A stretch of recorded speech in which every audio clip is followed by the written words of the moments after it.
11. 3. 8. 3. 8% fravær.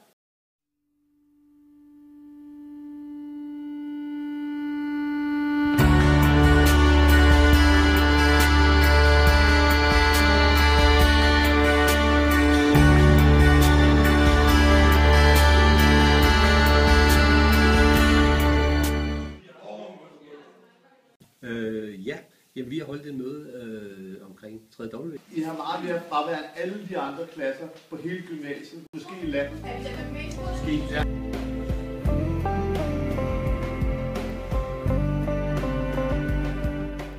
De siger, at det er irriterende, og det påvirker de andre i klassen, at man måske kommer for sent og sådan noget, så kan jeg godt mærke, at det ikke er sådan vildt fedt.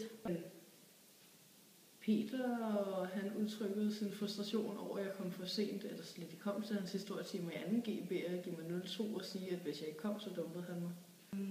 Måske kan det også godt, altså jeg ved ikke, om det sådan også kan påvirke min fremtid, at jeg ikke er der. Men det kan jo godt påvirke, når man skal komme ud i arbejdsmiljøet. Nytter det jo ikke noget, man bare siger, at bussen var forsinket.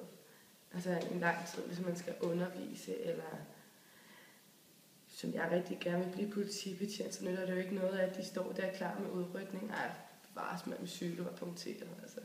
Hvad kan vi gøre?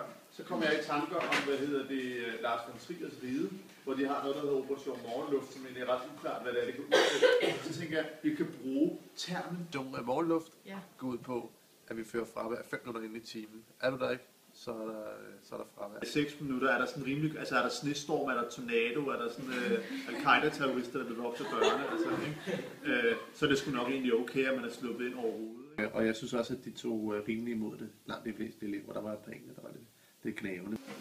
Hvorfor lave en konsekvens af det? Fordi folk har jo ligesom, altså de styrer selv deres eget liv, de har selv valgt at gå her. Så kunne man sige, om det er elevernes eget ansvar, hvorvidt de nyder til undervisning. Ja, det kan da godt være. Men altså, det er jo ikke universitetet det her, eller en videregående uddannelse. Det er jo gymnasiet, så jeg synes også godt, man kan række hånden ud til folk. Jeg vil også lige igen bare lige understrege det der med, at alle måske prøver at være lidt mere positive, og jeg tror også, det gælder mig selv, men at man bare sådan er sådan lidt mere, yes, nu skal vi have det her fag, yes, nu skal vi fandme arbejde igennem og sådan noget, i stedet for det bare, fordi det smitter bare så meget, når folk er negative. Bund og grund er vi elsker. Realign all the stars above my head.